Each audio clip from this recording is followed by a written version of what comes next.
नमस्कार दोस्तों, सुबह सुबह की सबसे पहली बड़ी खबर में आपको बताएंगे कि विधानसभा चुनाव में सट्टा बाजार ने कर दी कांग्रेस की बल्ले बल्ले। जानिए भाजपा को कितनी मिलेंगी सीटें जिससे भाजपा की उड़ गई है नींद। जी हां दोस्तों, इसी प्रकार दूसरी बड़ी खबर में आपको बताएंगे कि 17 सितंबर को इस्तीफा देंगे पीएम मोदी। इस दावे ने देश दुनिया में मचा दिया है हलचल। जी हां दोस्तों, यहाँ पर भाजपा की सरकार गिर सकती है, ऐसा दावा किया गया है। इसी प्रकार तीसरी बड़ी खबर में आपको बताएंगे कि राहुल गांधी एक मजबूत नेता, कांग्रेस को बहुमत मिलने पर पीएम पद के होंगे दावेदार। भूपेंद्र सिंह हुड्डा का बड़ा बयान। जी हां दोस्तों, और इसी प्रकार चौथी बड़ी खबर में आपको बताएंगे कि महाराष्ट्र चुनाव में भाजपा 60 से ज्यादा सीटें नहीं जीत पाएगी।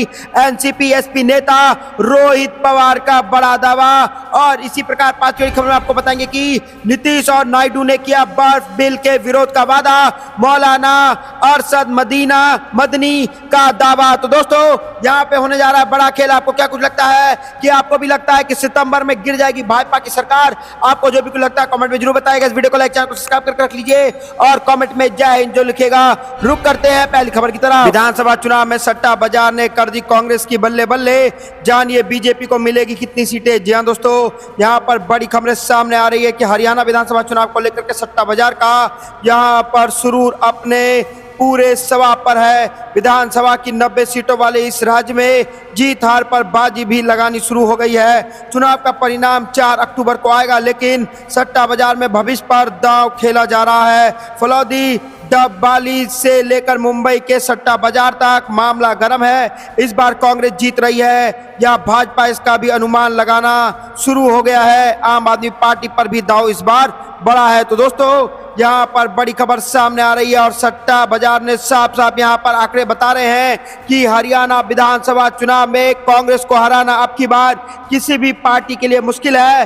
भाजपा तो अब की बार हरियाणा में कांग्रेस को हराना भूल ही जाए। तो दोस्तों, सट्टा बाजार ने हरियाणा का बड़ा यहाँ पर खेल कर दिया और भाजपा की उड़ा दी नींद। आपको क्या लगता है कमेंट जरूर बताएगा। इस वीडियो को लाइक जो करेगा। रुक करता अगली खबर की तरफ। 17 सितंबर को इस्तीफा दे देंगे पीएम मोदी। इस दावे ने देश दुनिया में मचाई हलचल। जी हां दोस्तों, 4 जून के बाद से क्या पीएम मोदी की कुर्सी खतरे में है? इस एक सवाल को लेकर के देश की राजनीति घूम रही है। विपक्षी तरफ से लगातार मोदी 3.0 को बेसाखियों की सरकार यहां पर बताया जा रहा है और साथ ही दावा भी किया जा रहा है कि चंद्रबाबू नायडू और नीतीश कुमार कभी भी मोदी सरकार से समर्थन वापस लेकर इसे गिरा सकते हैं। जी हां दोस्तों, यहाँ पर बड़ी खबर सामने आ गई है और किसी भी पल भाजपा की यहाँ पर एनडीए नीति सरकार जो केंद्र में चल रही है, वो किसी भी वक्त नीतीश कुमार और चंद्रबाबू नायडू अपने समर्थन को वापस लेकर के यहाँ पर सरकार को गिराया जा सकता है। तो दोस्तों, यहाँ पर बड़ी खबर सामने आई है और ये खबर जो है वो 17 यहाँ पर सितंबर को इस्तीफा दे सकते हैं पीएम मोदी।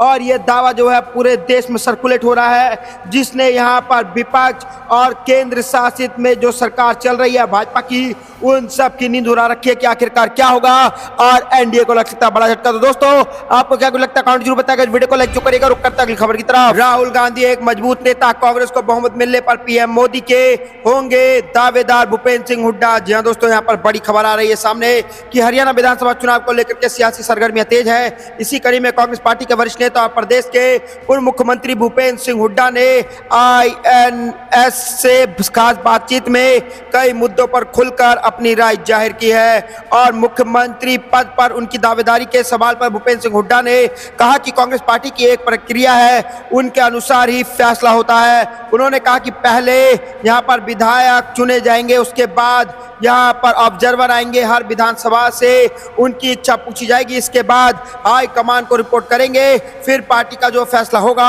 हम सब के लिए स्वीकार होगा। हम पार्टी हाईकमान के फैसले के साथ हमेशा खड़े हैं। तो दोस्तों, यहाँ पर बड़ी खबर सामने आई। उन्होंने कहा कि फिलहाल रिटायर नहीं हो रहे हैं और पार्टी जो फैसला करेगी वह सर्वमान्य होगा। उन्होंने कहा कि ना तो मैं थका हूं, ना ही रिटायर हुआ हूं। सीएम चेहरा कौन होगा पार्टी फैसला करेगी। मैं रिटायर नहीं हुआ हूं, तभी तो चुनाव लड़ रहा हूं। तो दोस्तों, यहाँ पर बड़ी खबर सामने आ रही है और यहाँ पर राहुल गांधी एक मजबूत नेता और कांग्रेस को बहुमत मिलाने पर पीएम मोदी के यहाँ पर पद के होंगे दावेदार भूपेंद्र सिंह हुड्डा। तो दोस्तों, यहाँ पर होने जा रहा बड़ा खेल। आपको क्या लगता है कमेंट जरूर बताएगा। इस वीडियो को लाइक जो करेगा। रुक करता अगली खबर की तरफ। महाराष्ट्र चुनाव में भाजपा 60 से ज्यादा सीटें नहीं जीत पाएगी।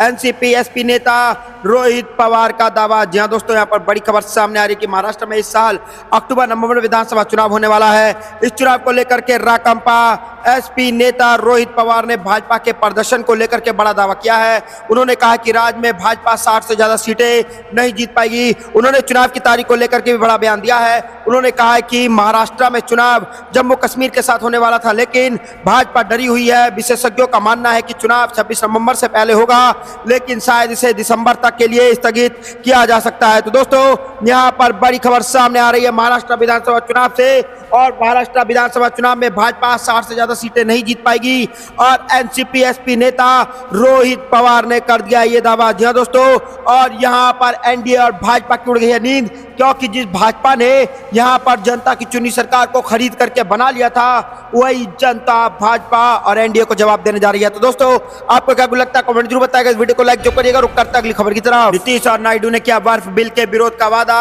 मौलाना अरशद मदनी का दावा। जी हां दोस्तों, यहाँ पर बड़ी खबर सामने आ रही है कि हाल ही में लोकसभा में बर्फ संशोधन विधेयक को पेश किया गया था, जिस पर विपक्षी दलों ने जमकर हंगामा मचाया था। इसके बाद बर्फ बिल को सांसद की जेपीसी समिति के पास भेज दिया गया था। माना जा रहा है कि इस बिल पर विस्तार से चर्चा के बाद इसे फिर से संसद में पेश किया जा सकता है। इस बीच गुरुवार को मियात उल्लेमा ए हिंद और all India Muslim personal law board की प्रेस कॉन्फ्रेंस में मौलाना अरशद यहाँ पर मदनी और मौलाना खालिद सैफुल्लाह रहमानी ने दावा किया है कि मोदी सरकार की दो अहम साथी तेलुगु देशम पार्टी और जेडीयू के अध्यक्ष चंद्रबाबू नायडू और नीतीश कुमार ने बर्फ संशोधन विधेयक के यहाँ पर विरोध करने की बात कही है। तो दोस्तों, यहाँ पर खुद के जो है जिसके यहाँ पर लाठी पर खड़े होकर के भाजपा सरकार यहाँ पर केंद्र में सरकार चला रही है, वही आप विधेयक का विरोध करने के लिए खड़े हो चुके हैं। तो दोस्तों, आपको क्या कुछ लगता है कमेंट जरूर बताएगा। इस वीडियो को लाइक जो करिएगा। रुक करता अगली खबर की तरफ। विनेश फोगाट लड़ेगी हरियाणा विधानसभा चुनाव, कांग्रेस नेता से मुलाकात के बाद मिले संकेत। जी हाँ दोस्तों, यहाँ पर बड़ी खबर आ रही है कि दिग्गज पहलवान विनेश फोगाट आज कांग्रेस महासचिव प्रियंका गांधी से मुलाकात करेंगी। यह मुलाकात ऐसे समय में हो रही है जब उनके विधानसभा चुनाव लड़ने की अटकलें लगाई जा रही हैं। उन्होंने गुरुवार को पूर्व सीएम और कांग्रेस नेता भूपेंद्र सिंह हुड्डा से मुलाकात की थी। जी हां दोस्तों, सूत्रों ने बताया कि कांग्रेस विनेश को हरियाणा विधानसभा के चुनाव अखाड़े में उतारना चाहती है। हालांकि चुनाव लड़ने को लेकर आखिरी फैसला विनेश को ही करना है। इससे पहले भूपेंद्र सिंह हुड्डा विनेश को राज्यसभा भेजने की मांग कर चुके हैं। हरियाणा में सभी 90 सीटों पर 1 अक्टूबर को विधानसभा चुनाव होने वाला है और नतीजा 4 अक्टूबर को आएगा। तो दोस्तों, यहाँ पर उड़ गई है भाजपा की नींद, और यहाँ पर विनेश फोगाट ने भाजपा को झटका देखने के लिए कर लिया है, कमर यहाँ पर कस लिया है, और यहाँ पर चुनावी ग्राउंड में उतर गई हैं, और यहाँ पर वो कांग्रेस की तरफ से विधानसभा चुनाव हरियाणा का लड़ सकती हैं और भाजपा को हराने का काम कर सकती है। तो दोस्तों, हरियाणा में होने जा रहा है बड़ा खेल, और भाजपा को हराने के लिए कांग्रेस पार्टी हरियाणा में है तैयार। आपको जो भी लगता है कमेंट जरूर बताएगा। इस वीडियो को लाइक जो करिएगा। रुक करता अगली खबर की तरफ। महाराष्ट्र क्या विधानसभा चुनाव से पहले भाजपा पर मंडरा रहा संकट, दावा शरद पवार के संपर्क में कई भाजपा नेता। जी हां दोस्तों, यहाँ पर बड़ी खबर शुरू हो गई है कि महाराष्ट्र में विधानसभा चुनाव की तैयारी में जुटे भाजपा को घरेलू मोर्चे पर झुकना पड़ रहा है। महायुति में अजीत पवार को शामिल करने से यह परेशानी बढ़ी है। भाजपा के कई स्थापित नेता एनसीपी सुप्रीमो शरद पवार के संपर्क में है और विधानसभा चुनाव में तुरही यहाँ की तैयारी में जुटे हैं। इससे उप मुख्यमंत्री देवेंद्र फडणवीस की यहाँ पर टेंशन बढ़ गई है। तो दोस्तों, यहाँ पर बड़ी खबर यहाँ पर महाराष्ट्र से सामने आ रही है, और इस साल के अंत तक महाराष्ट्र में विधानसभा चुनाव होना है, लेकिन विधानसभा चुनाव से पहले ही यहाँ पर भाजपा की टेंशन यहाँ पर बढ़ चुकी है, क्योंकि यहाँ पर कई बड़े नेता जो हैं वो विपक्ष के संपर्क में है। जी हाँ दोस्तों, और चुनाव से पहले भाजपा पर मंडरा रहा है संकट, और दावा है कि शरद पवार के संपर्क में है भाजपा के कई बड़े नेता, और अगर उन्होंने भाजपा का साथ छोड़ दिया और महाराष्ट्र में शरद पवार का हाथ पकड़ लिया, तो यहाँ पर भाजपा की ही सत्ता भी हाथ से जाएगी और चुनाव जीतना तो भूल ही जाइए। तो दोस्तों, आपको क्या कुछ लगता है कमेंट जरूर बताएगा। इस वीडियो को लाइक जो करिएगा। रुक करता अगली खबर की तरफ। बूथ संभालेंगे संगी साथी, हताश होकर भाग चुका है भाजपा कार्यकर्ता, उपचुनाव में आरएसएस की तैयारी को लेकर के अखिलेश का तान। जी हाँ दोस्तों, यहाँ पर बड़ी खबर सामने आ रही है कि लोकसभा चुनाव में निराशाजनक प्रदर्शन के बाद आगामी विधानसभा चुनाव उपचुनाव को लेकर के प्रदेश सरकार भाजपा संगठन के साथ आरएसएस के भी सक्रिय होने की तैयारी के बीच सपा अध्यक्ष अखिलेश यादव ने तंज कसा है। उन्होंने संघ का नाम लिए बिना कहा कि अब जब भाजपा के संगी साथी कह रहे हैं कि वह बूथ पर जाकर व्यवस्था संभालेंगे, तो इसका मतलब साफ है कि लोकसभा चुनाव में हुए ऐतिहासिक पराजय को देखते हुए वह मानकर चल रहे हैं कि भाजपा का कार्यकर्ता हताश होकर बूथ छोड़कर भाग चुका है। अखिलेश यादव का इशारा मुख्यमंत्री योगी आदित्यनाथ भाजपा संगठन और आरएसएस के बीच चुनाव की तैयारी को लेकर के बुधवार को हुई बैठक की ओर था। तो दोस्तों, यहां पर अखिलेश यादव ने साफ साफ कह दिया है कि भाजपा ये मान ले लोकसभा में जो हाल किया है उस हाल से हताश है आरएसएस, हताश है भाजपा के कार्यकर्ता और हताश है भाजपा के कई बड़े नेता। तो दोस्तों, और अखिलेश यादव ने साफ साफ कहा है कि उत्तर प्रदेश में उपचुनाव होना है, ये 2027 का विधानसभा चुनाव का एक छोटा सा मीरा रिमज है, और अगर यहां पर इंडिया गठबंधन खेल करती है, जो करेगी ही, तो भाजपा को समझ लेना चाहिए कि जनता उससे त्रस्त है।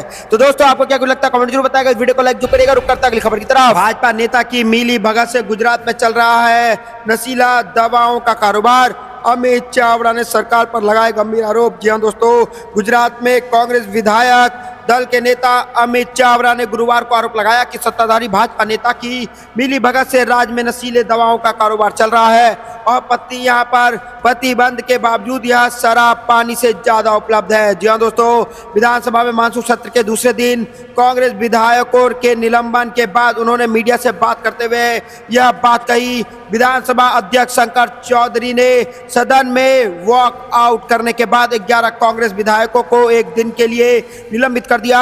अमित चावड़ा ने आरोप लगाया कि सरकार नहीं चाहती कि सदन में गुजरात शराबबंदी कानून पर चर्चा हो, इसलिए स्पीकर ने कांग्रेस विधायकों को निलंबित कर दिया है। तो दोस्तों, यहां पर बड़ी खबर सामने आ रही है और गुजरात की पोल खोल के रख दी है अमित चावड़ा ने, और साफ साफ इनके ऊपर भाजपा की सरकार के ऊपर गंभीर आरोप लगा दिया है और कह रहे हैं कि भाजपा के नेताओं के मिली भगत से गुजरात में चल रही है नशीले दवाओं का कारोबार, और शराब जो गुजरात में प्रतिबंध है वो पानी से ज्यादा उपलब्ध है। तो दोस्तों, आपको क्या कुछ लगता है कमेंट जरूर बताएगा। इस वीडियो को लाइक जो करेगा, रुक करता अगली खबर की तरफ। महाराष्ट्र चुनाव से पहले शरद पवार का बड़ा दावा, कहा एनसीपी से नहीं बनेगा कोई सीएम, मैं भी रेस में नहीं। जी हां दोस्तों, महाराष्ट्र विधानसभा चुनाव से पहले शरद पवार ने महाविकास आघाड़ी में मुख्यमंत्री पद को लेकर के बड़ा बयान दे दिया है। पुणे में एनसीपी के नेता शरद पवार ने कहा कि उनकी पार्टी एनसीपी से कोई मुख्यमंत्री नहीं बनेगा और मैं खुद भी मुख्यमंत्री नहीं बनूंगा। शरद पवार ने कहा कि राज्य में सत्ता परिवर्तन करना ही पहला लक्ष्य है, मुख्यमंत्री कौन होगा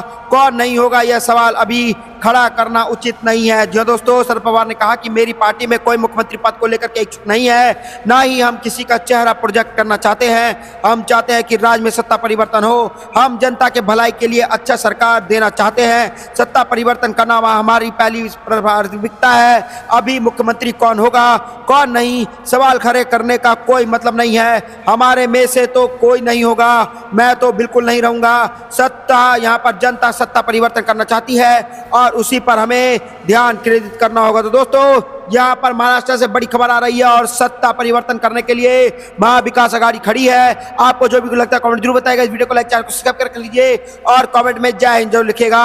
जय हिंद, जय भारत।